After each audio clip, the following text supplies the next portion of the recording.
Well, thank you guys so much for doing that episode with me. Thank you so much for having us. That was so fun. One thing that I really liked about it, just to go from the jump, this is a talkback, by the way. You already know this, but a talkback to talk about musical improv, nerd out about it, and get into specifics of what we are thinking about with musical improv and what we enjoyed from that last taping, and for the benefit of anyone who's also doing this thing and wants to get better at it and is thinking about that like we are. So one thing right from the jump is just that it was I felt like we brought a lot of our own real opinions about like dating and life into the episode, which in turn made it, I thought, a very like kind of poignant episode. Like I think a lot about men cutting off their own relationship with their emotions. So yeah, when I saw that was an option for what could be the Ursula's take, that's so fun. Like, yeah, part of me was like, I loved how real it was, because I mean, one thing Lissette and I are always talking about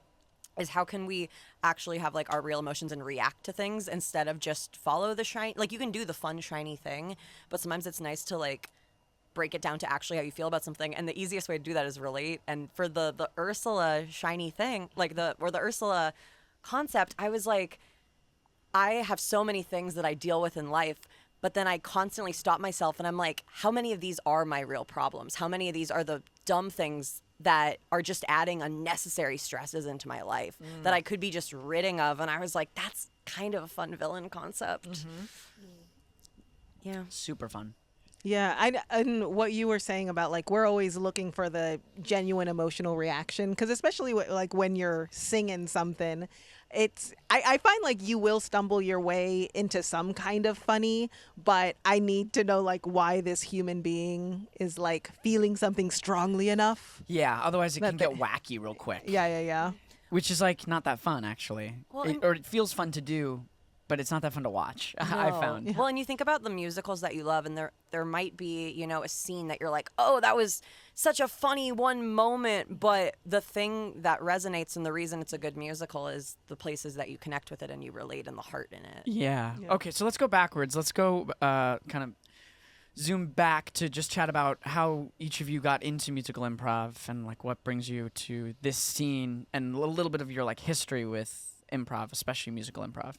I think the first time I was asked to sing in improv was when I first started doing it, like 20 years ago when I was in college. And I was in a short form theater sportsy group, and there was always one or two musical games. And when I learned I had to sing on stage, I started crying in practice because I was so uncomfortable singing. I had Catholic nuns had made me feel bad about my singing voice in elementary school, and I was just like, I don't want to do it. I just want to be funny. Don't make me sing. But my first teachers, shout out Tracy Burns, shout out Alan Simpson, were like really guided me through it. And it's like, it's okay. You could talk, sing. It's fine, and kind of helped me. I remember something Alan said. It was there's a fountain of courage, and it lives downstage center. You don't have to feel courage to go downstage center. You have to go downstage center, and then the fountain of courage will go all over you, and you'll feel strong. So an amazing idea. I've remembered that my whole life. Yeah, I've remembered that my entire improv career, and it has affected almost how I play everything. So, yeah. What about you, Shelby? Wait, sorry, Shelby, before we move on. So that was like how you got started. Yeah, Guide us to this moment. Yeah, and I've been doing improv for the last 20 years. Like after I graduated, I did comedy sports for a little while, but then mostly have spent my career at this theater called Impro, and they did narrative improvised plays. So Jane Austen unscripted, Chekhov unscripted, Shakespeare unscripted. But then the new generation of people that I was a part of then took what we learned from them and applied it to like Star Trek, to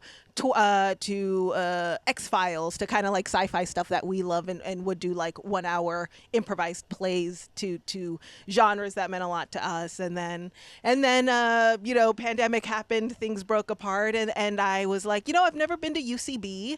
And I started walking down to UCB to watch Baby Wants Candy and the musical version. Like I remember seeing the musical version in like 2022 or 2023. And I was like, oh, I started feeling the itch of like, oh, I want to jump back into classes. This seems fun. And I eventually did. And here I am. Oh, wow. So this is a little bit of a full circle. Yeah, moment. it really that's is. awesome. Yeah. What about you, Shelby? I started doing musical improv in high school, like narrative musical improv in high school, which is kind of crazy. Anytime I say it, people are like, that's a young age to do it. But I did like regular improv when I was 6 in a elementary school improv enrichment class. Like instead of doing football or ceramics, you could do improv, which I always say is like probably the best and worst improv I've ever done because you're a kid. And I like love the idea of just being free, using your imagination. And I was like, I need to chase that feeling anytime I do it. Like bring back the feeling of like your inner child. And so when I was in high school, I was insanely lucky that my improv coach, gonna plug it, Cinco Paul, he is like the creator of Schmigadoon and all these like incredible musicals. And although we were doing like short form comedy sports style, he really challenged us and would work with us. We would do workshops where we would do full improvised musicals so we could perform them in front of audiences. And for me, I've loved musical theater my whole life. I grew up as a dancer. But when I would audition for musicals, I was always either like dance ensemble or like the bit character parts, the quirky, nerdy weirdo.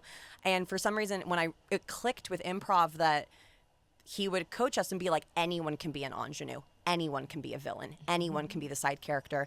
And I loved this free, like untethered, like allowance to just play all these different parts and characters and the power from that. I stopped improv for a while because it was really hard being a woman in improv. And I dealt with a lot of, unfortunately, like judgment and sexism and being told that the only reason I got on a team was because I must have been sleeping with someone, you know, that kind of crazy stuff, which it's improv, mind you, it's improv. And it wasn't until I had moved back to LA, where I'm from, and I was like, I need more things for me, and I want to like bring back that power, and started taking regular UCB classes again until someone was like, have you ever done musical improv? You always dance in scenes and you always like bring this stuff or try to rap randomly in a normal set.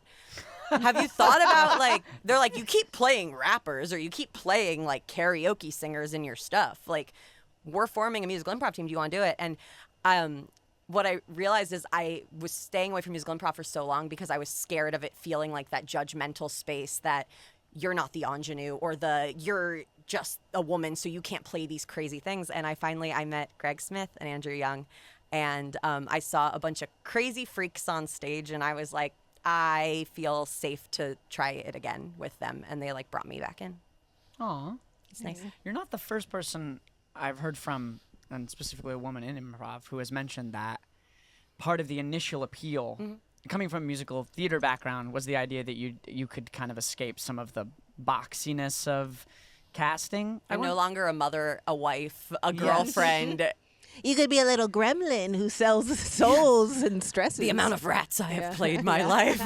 I've also heard it from commercial actors of all genders that, you know, being so many improvisers, at least at UCB, they like, you know, you can't watch a Super Bowl without seeing like 10 people from your class. You're like, oh, that guy, that person. And so I think, improv as a whole has that sparkiness of you don't have to play just a dumb guy who reacts in every single thing you ever do. Who goes, huh? Skittles? Or whatever. Huh? Well, and you Swiffer?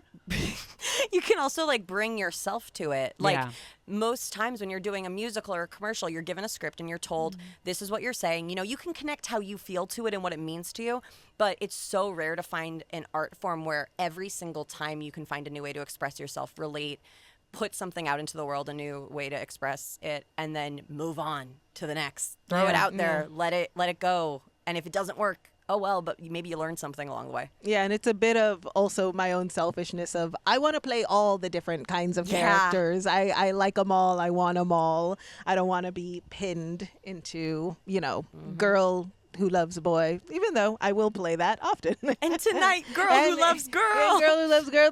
Love is all around us. Why not play let's it? pivot into talking about the set, which I just loved.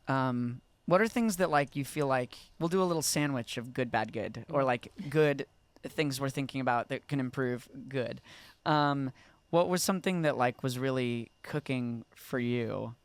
I'll go first. I really liked, I loved this big swing of this Ursula type. And I felt like the fun of something like that, it's like throwing a big ball in the air and like hoping it's going to get caught.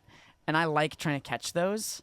And I felt like I was having fun going like, okay, that character's swimming around. So like, let's get them involved. And so I enjoyed finding a way. It's like, okay, I thought this was going to be a pretty like grounded divorce story. Mm-hmm. And that you were going to be, I also thought you were going to be more of like the lead and you'd be in almost every scene. Mm-hmm. But because the husband made the deal with the devil, it almost it's became kind of more like of their a story. I like, yeah, so. I think so. Yeah. But yeah, I loved that. I loved throwing in this big, you have this really grounded premise, and then it's like, and there's an evil massage therapist whose name I forgot 2 scenes in. Yeah, I just love that. What was something you guys loved? I mean, I really enjoy Philip. You guide us through the story very well, and I appreciate it. It like especially at the start when we're kind of getting our bearings. Especially for me sitting while improvising, it's like, oh, I clocked it in my body. I was like, oh, this is a new thing. There's something about standing and like maybe even like fiddling my feet and thinking that are connected. So I was like, oh, okay. But the transitions to new scenes felt so smooth and so obvious, and I was discovering the story as it went along and felt excited to see what happened next as we were telling it. So I feel like that's always a good sign. Oh, great feeling. Yeah. I loved the kind of shared vulnerability throughout. I feel like from the beginning, we did the opening and we all kind of breathed together and found, already started sharing our experiences. And then Lissette, just this character, and you have this superpower when you improvise where there's so much going on and you're able to slow it down and just connect and say, this is how I'm feeling. And you make everyone around you feel it with you, and it's so easy to understand where you're at. And I feel like that power kind of stayed throughout the whole set. Like anytime, we'd have fun and bits and jokes going on, but anytime it went down to what is this really about, it just felt so real and pure, and that was so special. And I think you don't see all the time in improv because there's that scared feeling of being vulnerable on stage. Yes. Will Hines has an improv maxim, no, feel, say, which I think is really helpful. And you were doing that in the set. I think it's why it works. But like to anyone listening, know what you're doing, or like choose to know, all things being equal, choose to know what's going on, feel something about it, have a deep feeling about it, and then most crucially, say what you're feeling, even if you have to like think out loud, which is like scary, I think, for people to like. It's also why being an improviser, I think, makes you like a better partner and a better communicator at work, or like it's why corporate retreats bring in improvisers and stuff. Like there's this quality of like, it's so scary to express yourself when you're not entirely sure what you think or feel, but it's a really important communication skill in relationship to others. And so yeah, there's like this, I loved that. Well, and understanding how to not only communicate it, like how to figure out how it feels, how do I even put this into words, but then also how do I communicate it so others will understand where I'm coming from is just, it's such a skill. And you have that.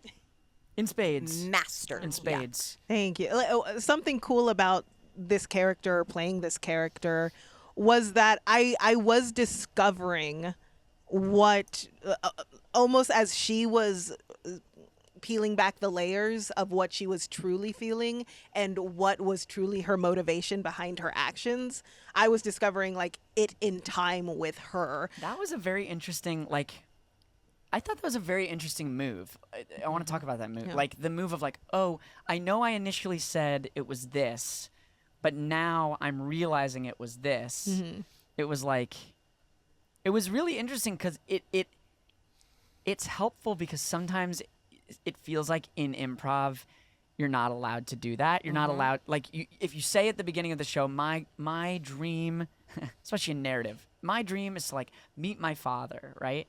And then it's like, or especially if it's a more emotional dream, you know, my dream is to get a divorce. And then it's like, oh, but why? And then the why can, like, shift and grow. And there can actually be all these new funny things behind new whys.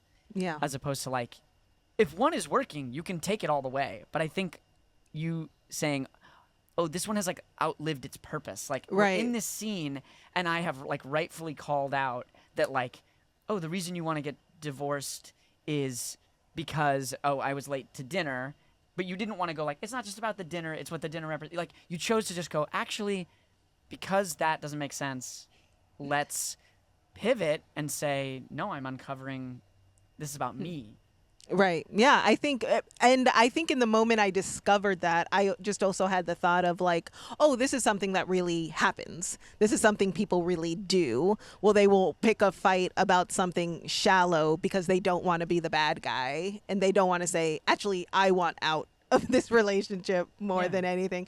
And so it was a bit of, like, you know, it was funny to be because of the haircut, because you were late. And then it just felt like, well, I don't think I'm going to discover more about Philip's character if I just keep saying this. And I wanted to discover more. And so I think part of the motivation was also, I want to say something that's going to sting you a little more to then see what that brings out of Benedict, you know? Yeah. Yeah. A lot of... Yeah, you have to be so adaptable. Like, even Benedict, like, starting this character, big swing of, like, he's super waspy. Yeah. And then it's like, oh, this isn't really working anymore. Or it's not, like, serving the dynamic that is the most funny, where he just doesn't care and is waspy. Because it's like, that has very little juice to, like, uncover something worth exploring in a narrative. Because unless he's just going to be a villain. And I think it also changed because you had just been...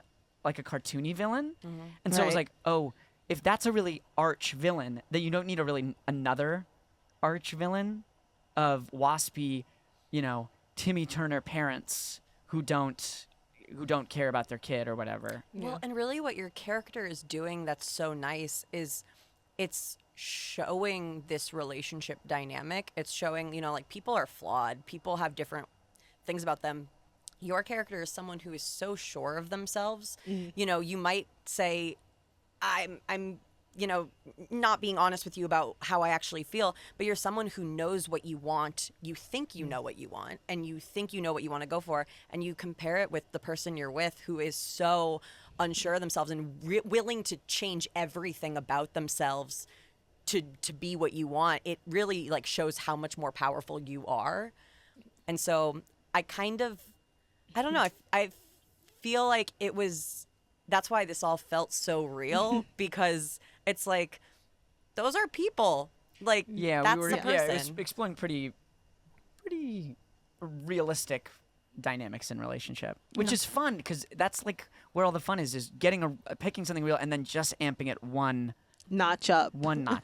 Yeah.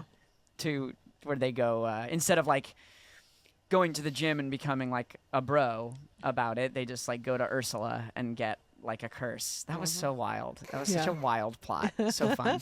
Okay, let's talk about things that, like, you know, we have the benefit of 2020 playback here, and we don't have to. I don't want to get too self-critical. I don't think that's in the spirit of improv, but I think it's fun to go, oh, like, what could it have been like to do this, or where did things feel less connected? I'll start. I think I was having trouble with choruses in this show. I felt like, and I think part of that was because often we sort of found the game by, like, 2 or 3 verses in. Right.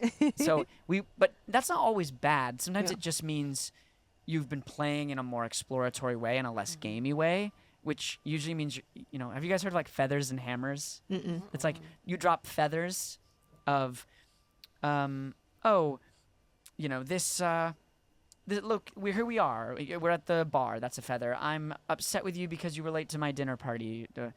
Feather. We're getting, we both know we're getting a divorce. That's a feather. And I'm marrying a Martian.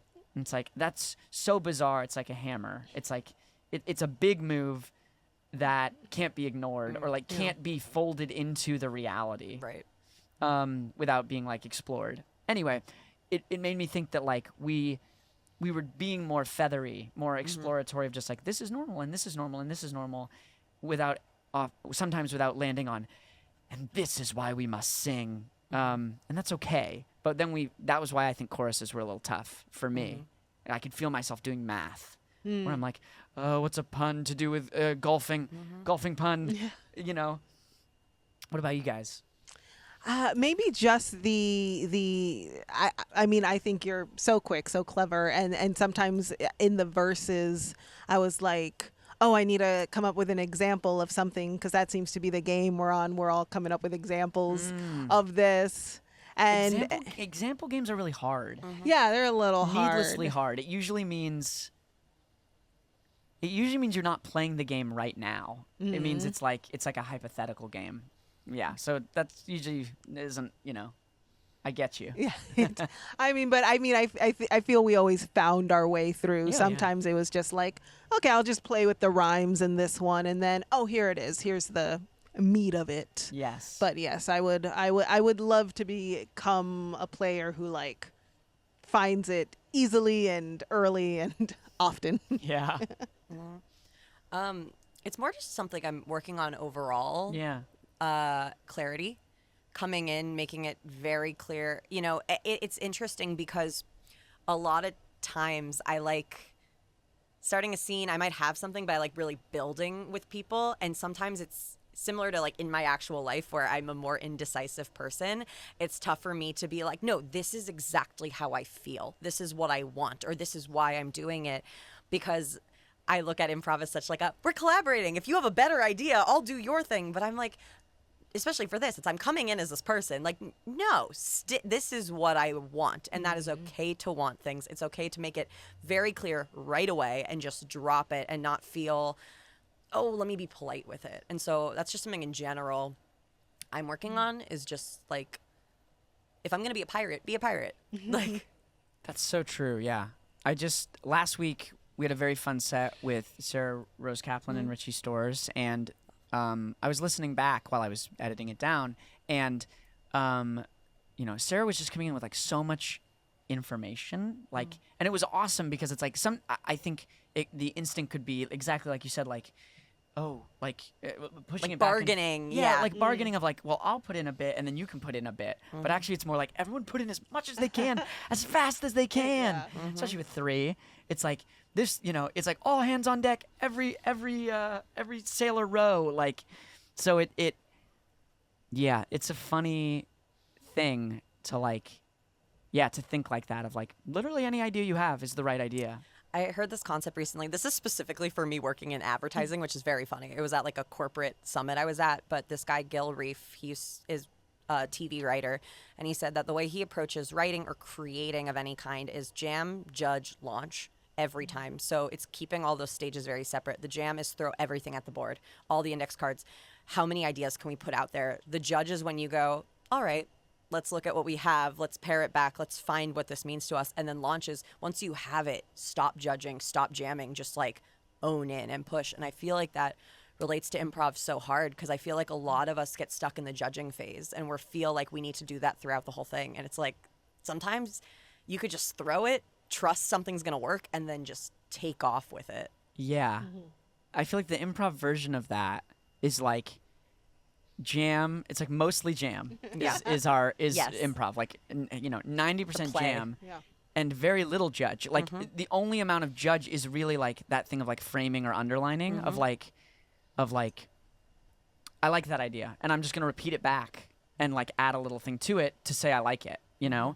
And then the rest is and you're constantly iterating that circle over and over again with the next move, which is a jam. Yeah, it's not linear. It's totally circular, and it's just like... Because each launch is like the next thing you have to jam on. Yep. Yeah, it's cool. That's fun.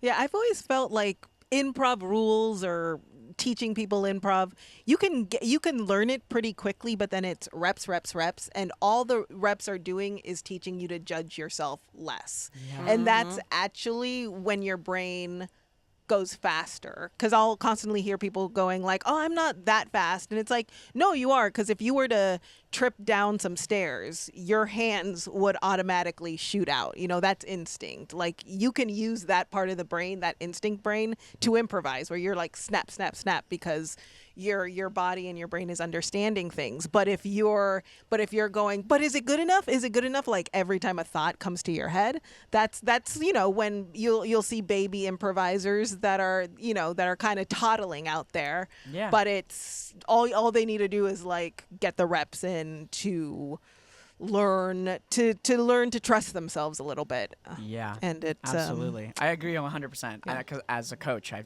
see people at different stages of their development, and almost everybody, the further along you get and the more comfortable you become as an improviser, and usually the better, quote unquote, you get as an improviser, it's like, less judgment, self-judgment. And I think it's funny, like, I think as I've become a better improviser, I'm also like funnier out in the real world, but I also tend to stick my foot in my mouth a little more. Yeah. Because, Real.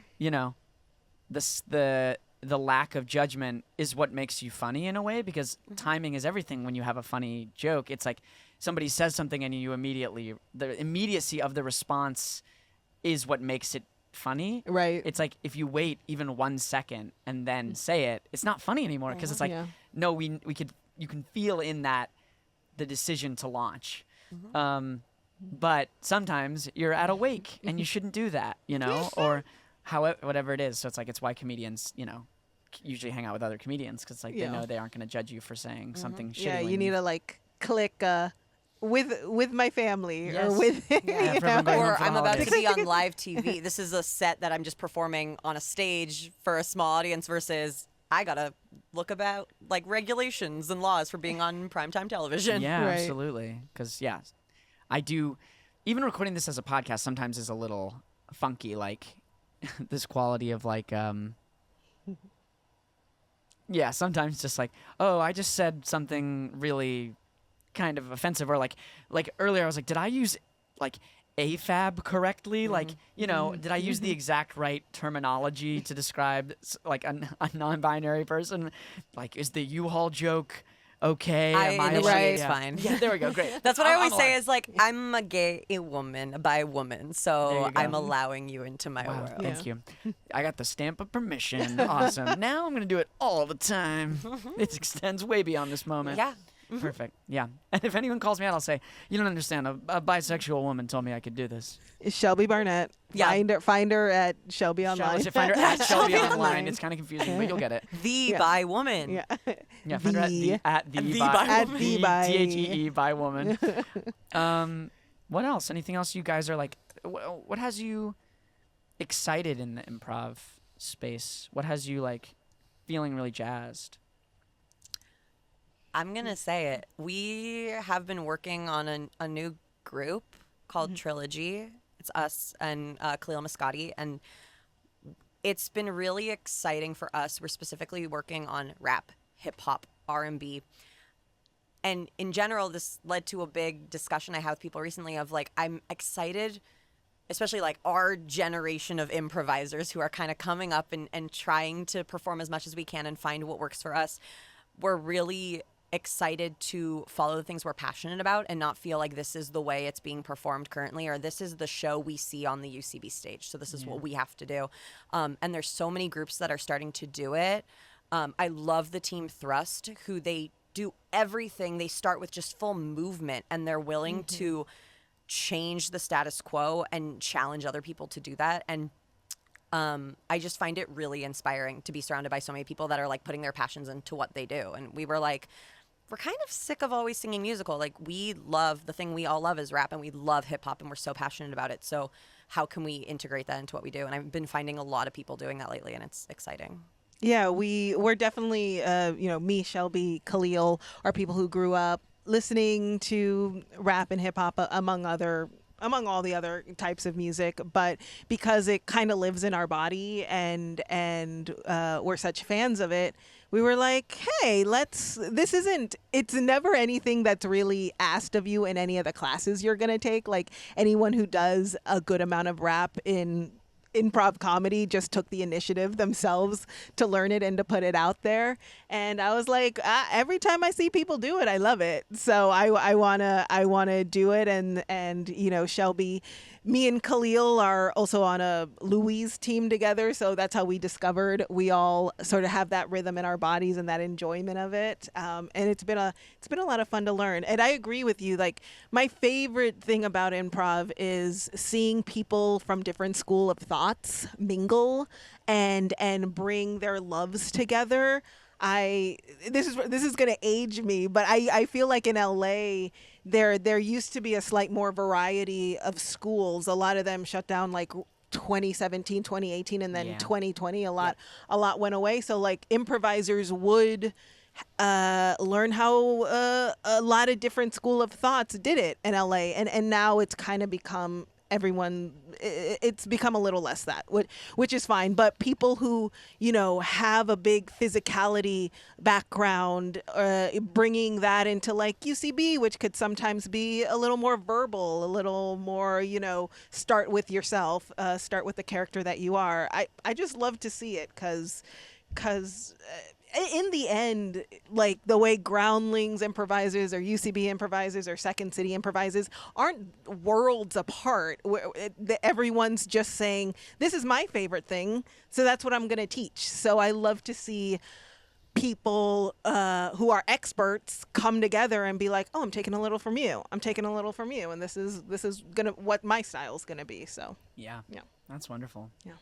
Anything else you guys want to share before we go?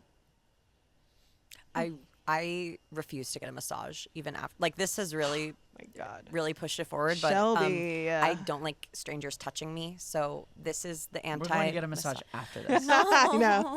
3-person massage, baby. It's literally my worst nightmare. We'll be able to hear each other, you know, just a little bit. There will be a thin sheet between each of us. See, that doesn't even bother me. I don't want anyone's hands on me. We weren't. Listen. You can touch me. Is it the thought of it, or have you tried it once and you're like, I am 100% sure this is not to my liking? I'm so scared of even walking into a room with a stranger and having them touch me.